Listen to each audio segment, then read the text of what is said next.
Para kang bumili ng skincare sa Korea, may fermented microalgae for anti-aging, glycerin, galactomycin para makapagtanggal ng fine lines and wrinkles, ceramides, of course, ang pinakagusto ko, nag-hydrate ng skin at nakakapagpagal ng breakout. And of course, collagen peptides. Hindi naman porket buntis tayo, huwag kakatipin at pababayaan natin yung sarili natin. Dapat blooming pa rin tayo. So kailangan nag-i-invest tayo sa magandang skincare. Hugasan ko lang ha. And now naman inis na, this is the serum from Skin Glow. Dahan-dahan lang itong mga products na sa FYP ko, sa mga ads sa FB, and finally, talaga naman ako mahilig na lang mag-try ng mga products. And buti na lang sinubukan ko to kasi may nakita ko isa yung supermarket. Napami siya, ito rin yung ginagamit niya. So ibig sabihin, it's safe. Siya nga pala itong serum na to, hindi siya liquid, hindi siya cream.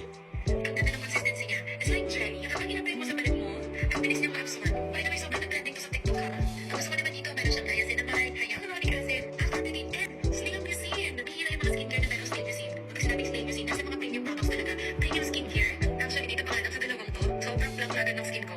So, this is the moisturizer. Alam niyo naman na before ako magbuntis, user talaga ako ng retinol. And that's a big don't-know na ingredient sa mga pregnant at lactating woman. Hindi pwede gamitin ng retinol. That's why I stopped the moment na nalaman kong buntis ako. Pero alam niyo ba na meron kapalit ang retinol? Same na same ang benefits ng action sa retinol, and that is ang Bakuchiol na makukuha mo sa moisturizer na to. So, this moisturizer has also slinamycin, Bakuchiol, and niacinamide. Ito yung safe na form ng retinol. Mas mild, mas safe, hindi siya sensitive sa sun tulad ng retinol. So, in short, natural alternative siya ng retinol.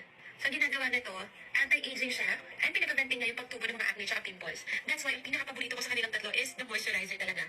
And this is how my skin looks like after those 3 products. Clear, glowing, plump, at saka smooth. So, sana makita to ng mga taga-skin know kung sino man may-ari. Kahit products lang